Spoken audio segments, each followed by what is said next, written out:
के अत्याचार से, और जो सनातन ना मिटा रावण की तलवार से, जो सनातन ना मिटा टीवी और अखबार से, वह सनातन क्या मिटेगा इन गीदड़ों की दहाड़ से, वह सनातन क्या मिटेगा इन गीदड़ों की दहाड़ से।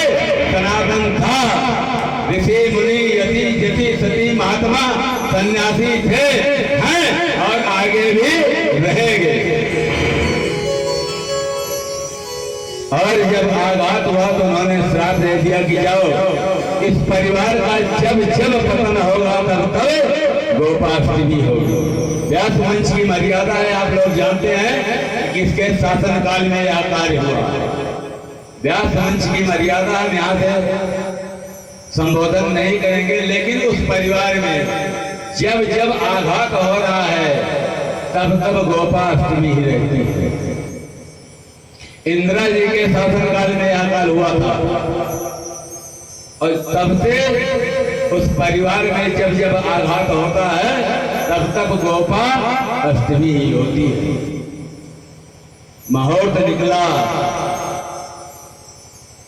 गुरुदेव जो है पुरोहित जी ने कहा कि देखो बच्चे पहले छोटे छोटे बछड़ों को बच्चियों को चराएं, और जब ये धीरे धीरे सब जाएंगे तो गोचारण के लिए जाना प्रारंभ करेंगे। अब कन्हैया अपने ग्वाल बाल सखाओं के साथ गोचारण के लिए जो है जाते हैं, और जब गोचारण के लिए चले तो मामा का भेजा हुआ एक खिलौना है और जिसका नाम है तासुर, और वो जो है उन्हीं बछड़ों के झुंड में बछड़े के रूप में आता है। और जब बछड़े के रूप में आया, नारायण की कृपा देखिए हो कि यहाँ भी वृत्तासुर घूम रहे, देखिए बच्चे जो है आघात कर रहे, कन्हैया लौड़ा रहे हैं, और जो है उसी रूप में आया। मानव परम पिता परमात्मा बछड़ों को घुमाने के लिए जाते हैं, और वो तो घात लगाए बैठा है कि कन्हैया एकांत में हाथ लगे और मैं उनका गोविंदाय नमो नमः कर दूं। परमात्मा जब बैठे आगे बढ़े, इनको भान हुआ कि मामा का भेजा हुआ खिलौना आ गया, और मामा खिलौना भेजते रहे, और भांजा खेल के तोड़े ना तो खिलौने फायदे का बनेगी। और जब खिलौना भेजा तो परम पिता परमात्मा ने उस दुराचारी पापाचारी भ्रष्टाचारी वृत्तासुर का देखते ही देखते गोविंदाय नमो नमः कर देते हैं। इसके बाद परम पिता परमात्मा जो है ब्रिज रज खाए, माटी खाता, और जब मिट्टी खाई तो जो है बलराम जी ने कहा कन्हुआ तो मिट्टी खाता है, आज मैं चल के मैया से बताऊंगा कि जो है कन्हुआ मिट्टी खाता है। कहा भैया मैंने मिट्टी नहीं खाई। कहा नहीं तूने मिट्टी खाया। कहा भैया मत बताना। कहा नहीं चल के बताऊंगा बस। कन्हैया ने कहा अगर तू मैया से बताएगा ना कि कन्हैया मिट्टी खाया है तो मैं भी कहूंगा कि बलराम भैया ने इतना बड़ा बड़ा भांग बोला। कहा हमने कब खाया रे? तो कहा नहीं तो आप बताना मत। कहा नहीं बताऊंगा। और होता क्या है जब कन्हैया ने मिट्टी खाया मैया भी देखती हैं। जब मैया ने अपने स्वयं जो है दृष्टि से देखा कन्हैया ने मिट्टी खाया तो मैया मानो भगवान कन्हैया से मुंह खुलवाकर उस मिट्टी को देखना चाहती। बड़ा ही सुंदर भाव है। कन्हैया कौन है करेगा, लेकिन दो शब्द तो गा ही लेंगे। कहावत वाली कि तेरे लाला ने माटी खाई यशोदा सुन माई।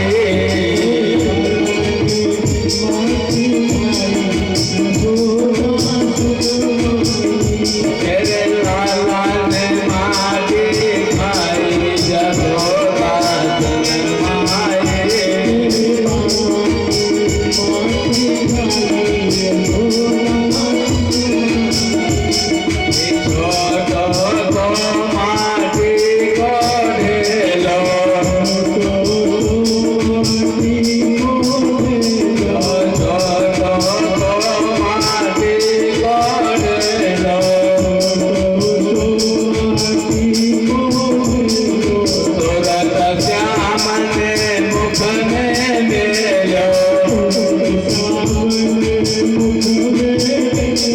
सूरत श्याम ने मुख में मेलो,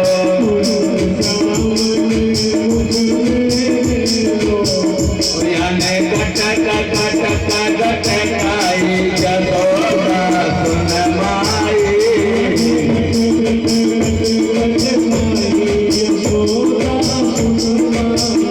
याने कटक कटक कटकाई जसोदा सुन माई।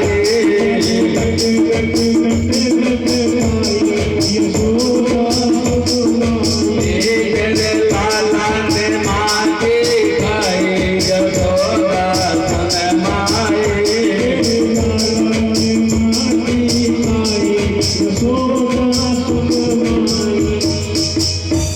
और इधर गोप गोपियाँ जो है बलराम जी कहते हैं कि तेरे लाला ने माटी खाई यशोदा सुन माई। जब मैया ने मुख खुलवाया तो परम पिता परमात्मा ने मानव संपूर्ण ब्रह्मांड का दर्श करा दिया।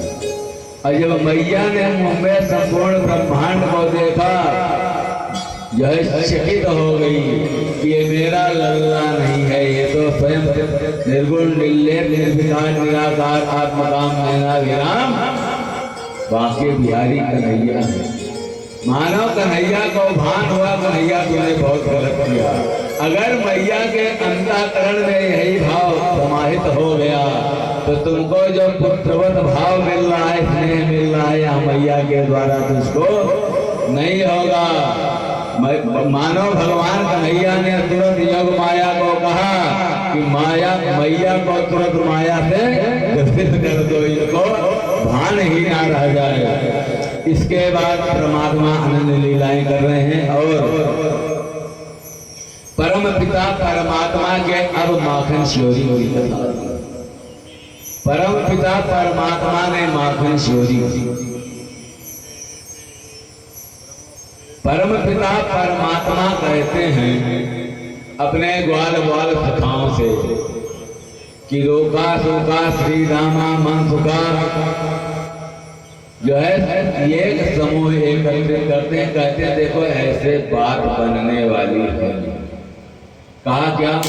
कहा अगर माखन खाना है, दही मक्खन लोट लोट कर खाना है तो उसके लिए एक कमेटी का आयोजन करो।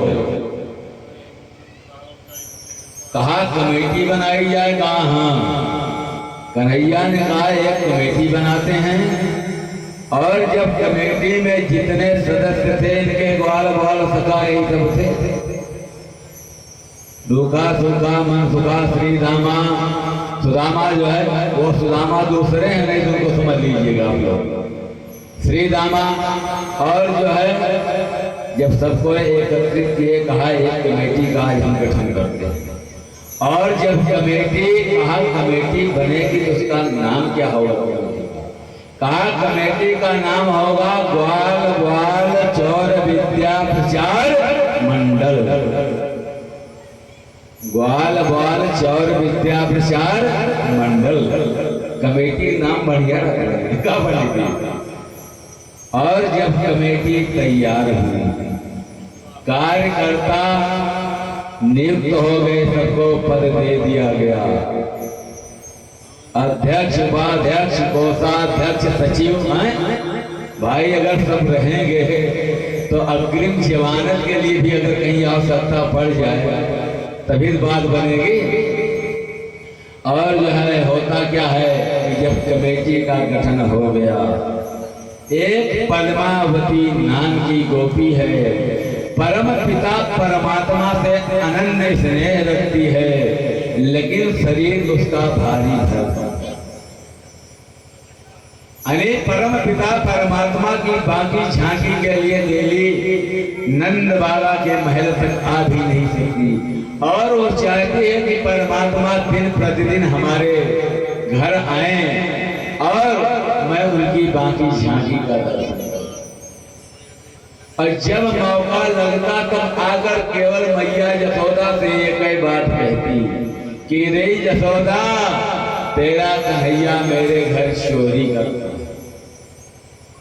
तेरा कन्हैया चोर है, मेरे घर जाता है दही माखन को लूट लूट कर खाता है। मैया ने कहा मैं ऐसे मानने वाली हूं नहीं। कहा ऐसे मानने वाली नहीं हो बहाना। कहा जिस दिन रंगे हाथ पकड़ कर लाकर दिखाऊंगी ना तब बताना। कहा मैया कहा मैं भी वही चाहती हूँ ना कि पकड़ कर लाकर दिखा, मैं मानूंगी मेरा लल्ला चोर है। बार बार आकर मैया यशोदा को उलाहना देती। मैया यशोदा ने कहा अगर ऐसी बात है पद्मावती तो मैं तुझको एक सीख दे रही हूँ, तू वही कार्य अपना ले और जब चोर जाएगा, चोरवा जाएगा, चोरी करेगा तो स्वयं पकड़ा जाएगा। कहा जी यशोदा अगर ऐसी बात है तो बता देना, मैं बहुत परेशान हो चुका। ये जाता है अपने ग्वाल ग्वाल सखाओं को लेकर दही माखन खाता है, मैं भाग कर पकड़ने का प्रयास करती हूँ तब तक मुझको चकमा देकर निकल जाता है। एक तो भारी भरकम शरीर, जब तक मैं उठती हूँ तब तक ये वहां से 9-2-11 हो जाता है। मैया ने कहा युक्ति मैं बता देती हूँ, करने का काम तुम्हारा। कहा क्या? कहा सरैया बाजार से मंगवा ले तू घंटी और उसको उसी शिकवम बांध दे जहां पर दही मक्खन को रखती है। उसे छीका जानते हैं आप लोग? छीका किसको कहा गया है? नहीं जानते। सिकहा राशा जी हमारे बता रहे हैं। और पहले गांव में जो है शिकार पे ही प्रदीप हम रखा जाता था ना, क्योंकि जो है कुत्तों बिल्लियों के आघात से बचता था, वहां कुत्ते बिल्ली पहुंचते नहीं थे। मैया ने कहा घंटी मंगवा बढ़िया सरैया बाजार का बढ़िया और उसी छीके में बनवा दे, चोरवा जाएगा, हाथ लगाएगा और घंटी बज जाएगी, चोर पकड़ा जाएगा। पद्मावती ने कहा बस बस मैया बहुत बढ़िया तुमने तरकीब बता दी। और पद्मावती ने एक बढ़िया घंटी मंगवाई और उसी छीके से बनवा दिया। भगवान कन्हैया अपने समूह दल बल के साथ ग्वाल ग्वाल सखाओं के साथ पहुंचे और कहा देखो काम जितना होगा सब इशारे से बोलना मना है। पहुंचे इधर उधर देखे पद्मावती मानव शयन अवस्था में है और एक एक करके सब घर में प्रवेश कर दिए। और प्रवेश किए देखते हैं छीका बहुत ऊपर। कहा रे कन्हैया, कहा क्या? कहा आज बात बनने वाली नहीं है। कहा क्यों? अरे कहा ऊपर देखना, शायद पद्मावती को किसी ने दीक्षा दे दी। कन्हैया ने देखा, वाह घंटी महाराजा तुम टंगी यहाँ, ठीक है कोई बात नहीं है। कन्हैया ने कहा घंटी महारानी पापी पेट का सवाल है, तुम बजना मत, तुम बजना मत। और कन्हैया मानो तेरी जीना सतवेल की चल रहे हो कि एक के ऊपर एक, एक के ऊपर एक, एक के ऊपर एक और सबसे ऊपर कन्हैया। और पहुंचे, निवेदन किया कि भजना और हाथ डाले, दही मक्खन निकालते ग्वाल ग्वाल सखाओं को सप्लाई होना प्रारंभ। कहा जल्दी करो नहीं कहीं पद्मावती जग गई ना। मारेगी खैर नहीं, लेकिन अगर ऊपरा बैठ गई ना तो फुटा जाओगे। कहा मारेगी तो नहीं, लेकिन अगर कहीं बैठ गई तो सब फुटफुटा जाओगे। और जब पहुंचे ग्वाल ग्वाल सखाओं को देते जा रहे हैं, सब पान कर रहे हैं। और भो मरकटा या गच्छत आइए और तुम लोग भी नहीं मक्खन को खाओ, सबको खिला दे। भगवान कन्हैया ने कहा रे पूर्ति हुई कि नहीं? कहा क्या? कहा रे तुम लोग अगर छक चुके हो तो मैं भी पाना प्रारंभ करूं। ग्वाल ग्वालों ने इशारा किया कि इधर काम हो गया है, अपना भी काम बनाओ। जब तक भगवान कन्हैया ग्वाल ग्वालों को दही मक्खन खिलाते रहे तब तक घंटी नहीं लगी। और जैसे कन्हैया ने मक्खन का लोना निकाला और हाथ को मुंह पर लगाए, तिवारी भैया, तैसे घंटे टान टान टान टान टान टान बजना प्रारंभ हो गई और घंटी बजने लगी। और जब घंटी बजी भगवान कन्हैया ने कहा रे घंटी महारानी, इसीलिए कहा था कि मत बजना पापी पेट का सवाल है। मानो घंटी ने भी कहा परमात्मा आप के पेट का सवाल नहीं है, हमारे भी पापी पेट का सवाल है। कहा क्या? कहा कन्हैया आपका भोग लगे, कन्हैया ठाकुर आपका भोग लगे और मैं ना बजूं, और मैं ना बजूं। ठाकुर जी का भोग लगता है तो मंदिर में घंटी बजाई जाती है।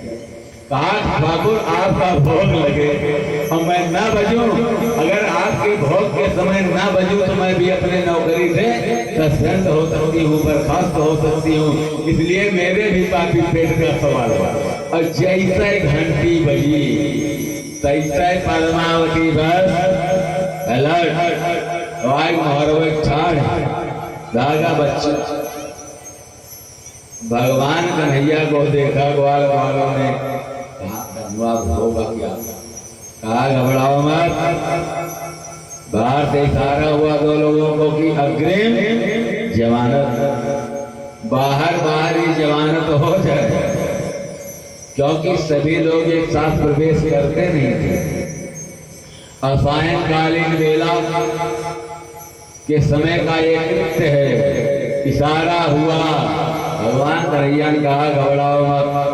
अरे कहा घबराने की बात कर रहे हो?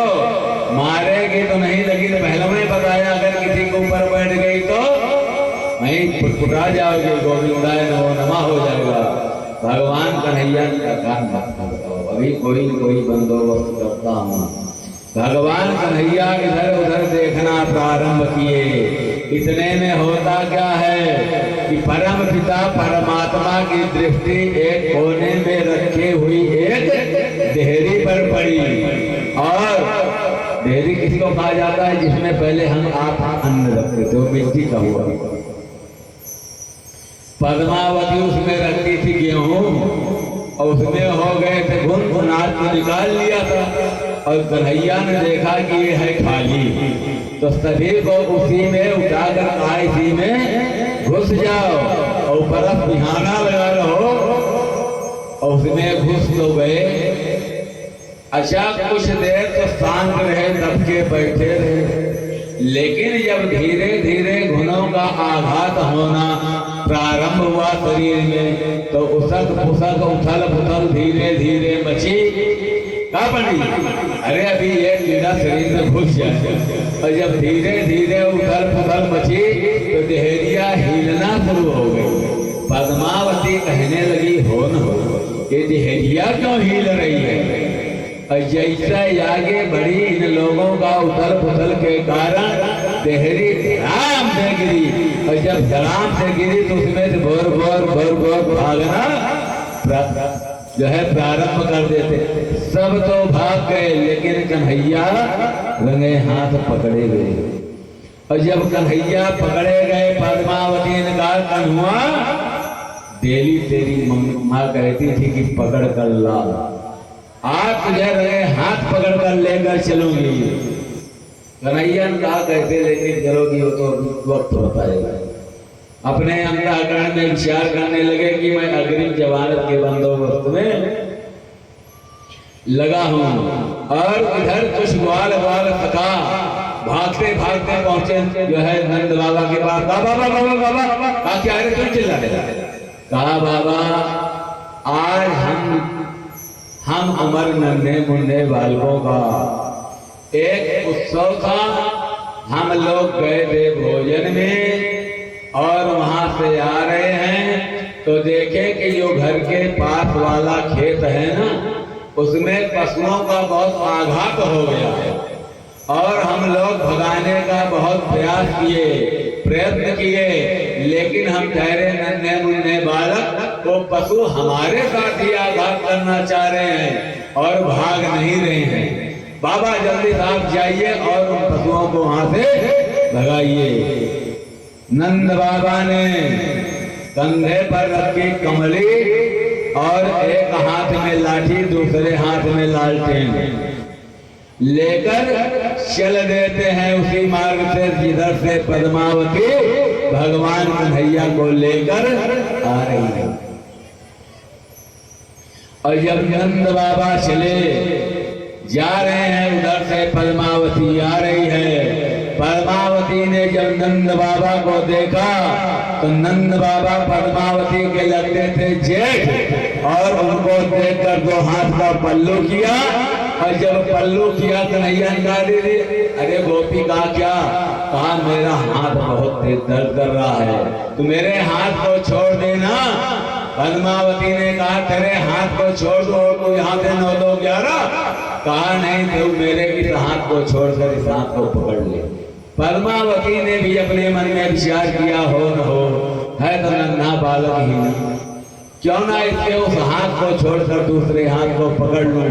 और जैसे हाथ बदलना चाहा परमात्मा ने इशारा किया है, पद्मावती के ही बच्चे का हाथ पद्मावती के हाथ में थमाए और कन्हैया वहां से 9 2 11 भगे और आकर पहुंचे मैया के पास। कहा मैया मैया मैया, कहा क्या? कहा मैया मैं शयन कक्ष में सो रहा था, अभी मैंने स्वप्न देखा कि पद्मावती नाम की एक गोपी आकर कह रही है कि तेरे लल्ला ने मेरे घर चोरी की और मैं उसको दंगे हाथ पकड़ कर ला रही। भैया देख मैं तो घर पे सो रहा हूँ ना। मैया ने कहा तू अपना काम कराने से जो आएगा देखा जाएगा।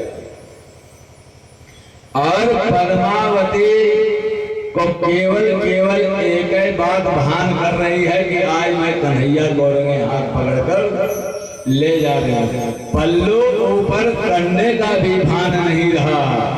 और जब वो पहुंची मैया को आवाज लगाया, कारी यशोदा।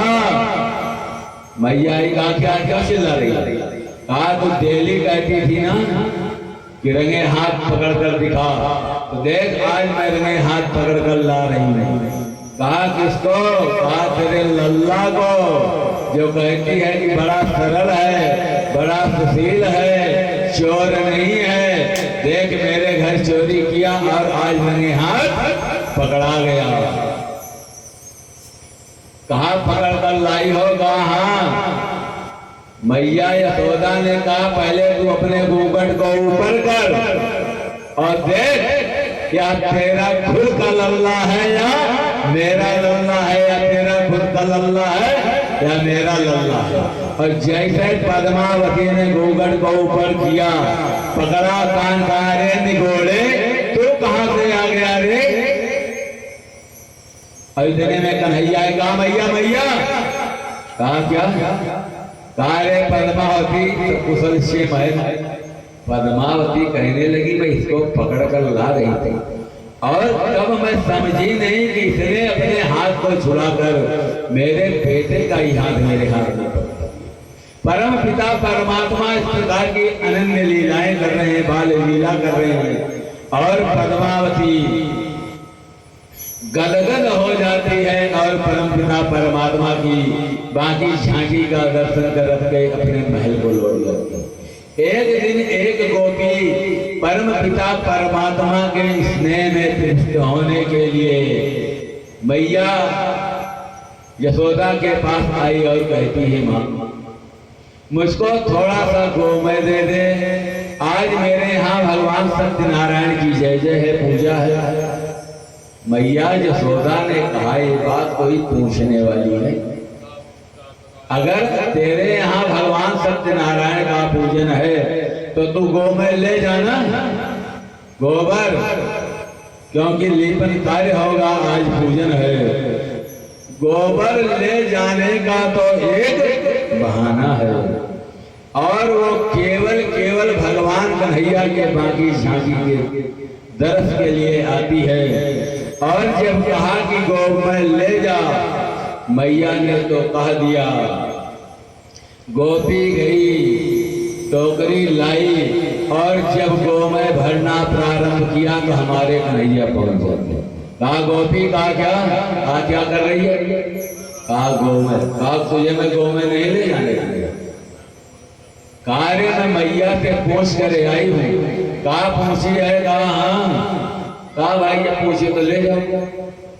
और टोकरी में गोमय को भर रही है, गोमय तो भर रही है, लेकिन एकाग्रचित होकर के केवल केवल परम पिता परमात्मा हमारे कन्हैया की बाकी झांकी को निहार रही है। और इनकी बाकी झांकी में इतना मस्त हो गई है कि उसको भाने नहीं रह गया कि टोकरी भरी या नहीं भरी। और इतना गोमय भर लेती है, इतना गोमय भर लेती है कि पूरी संपूर्ण टोकरी गोमय से भर जाती है। मानो परमात्मा ने कहा कि गोपी, गोमय ही भरती रहेगी या लेकर जाएगी भी? उसको भान हुआ, ज्ञान हुआ, देखा, कहा अरे कान्हा, ये तो गोमय बहुत ज्यादा हो गया, तो मेरे से उठेगा नहीं, थोड़ा हाथ लगा देना, इस टोकरी को उठवा देना। कन्हैया ने कहा ये मेरे से उठने वाली है नहीं। और जब कम करने लगी, करते करते संपूर्ण टोकरी को ही खाली कर दिया। कहा थोड़ा हाथ लगा देना। कन्हैया ने कहा मैं ऐसे किसी के कार्य में हाथ नहीं लगाता हूँ। कहा फिर? कहा हाथ तो लगा दो, लेकिन एक बात बता, इसके बदले में मुझे मिलेगा क्या? तेरी टोकरी में हाथ तो लगवा दो, लेकिन मुझे इसके बदले में मिलेगा क्या? गोपी ने कहा इसके बदले में मैं तुझे मक्खन के लोंदे दूंगी, दही दूंगी।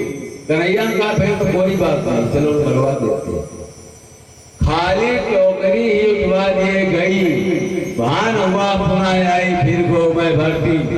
और परमात्मा कन्हैया बार बार उसकी जब एक बार ले गई, दो बार कन्हैया ने कहा कि गोपी एक बार बता,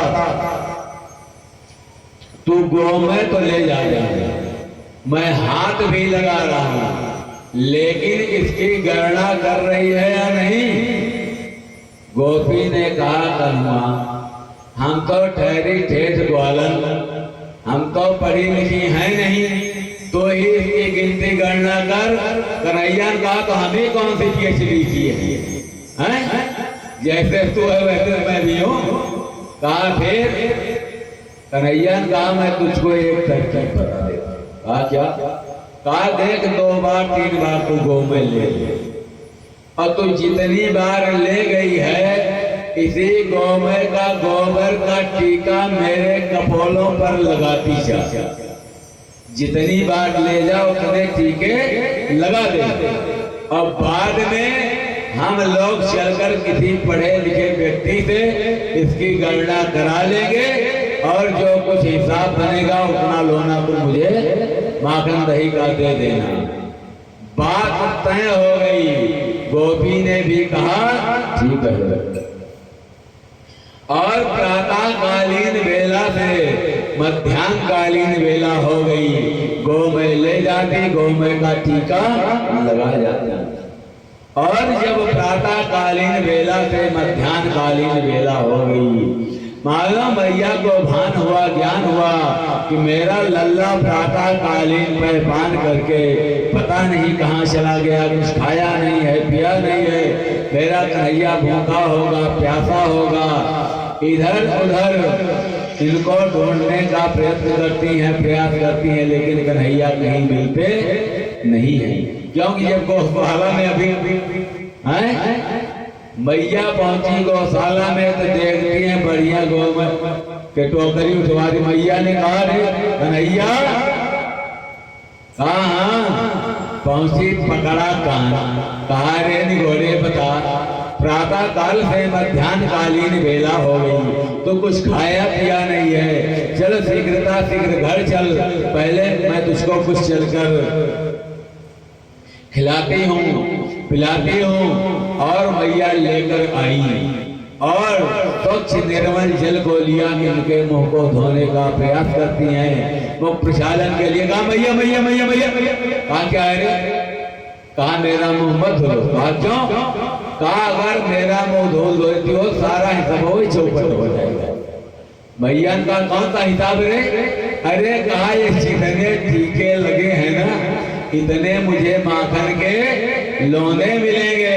भैया का दौर उसको किस चीज की कमी है रे, जो गिनती कराए फिर रहा है कि इसकी गणना होगी इतने माखन के लोने मिलेंगे। मैया ने स्वच्छ निर्मल जल से जो है वो प्रसालन किया, भोजन जलपान आदि कराया और गोपी अपने अंतःकरण में विचार करने लगी, हो न हो अगर टीके खत्म तो हिसाब चौपट। तो इन्होंने कहा कि गोपी तूने वादा किया था कि जो है जितने टीके होंगे उतने मैं तुझे माखन के लोंदे खिलाऊंगी तिवारी जी। और जो है तो गोपी ने कहा हिसाब दिखाओ,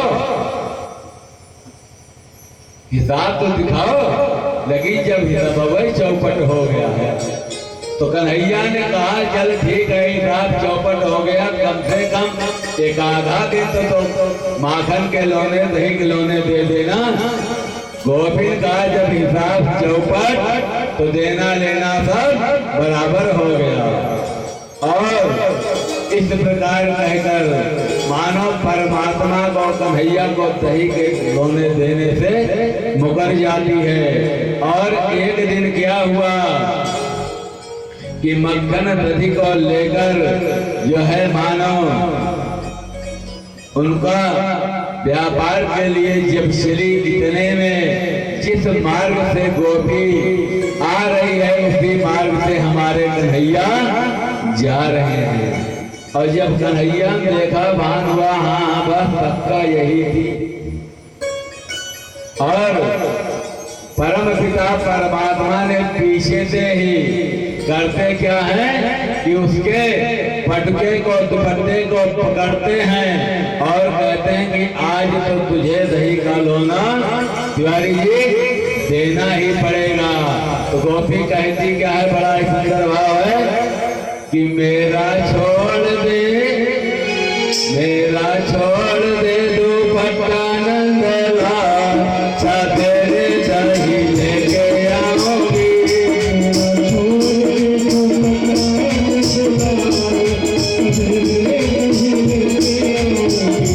मेरा छोड़ दे दुपट्टा नंदला, तेरे दही लेके आओगी।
लेकिन तो हम हवा कब गाएंगे।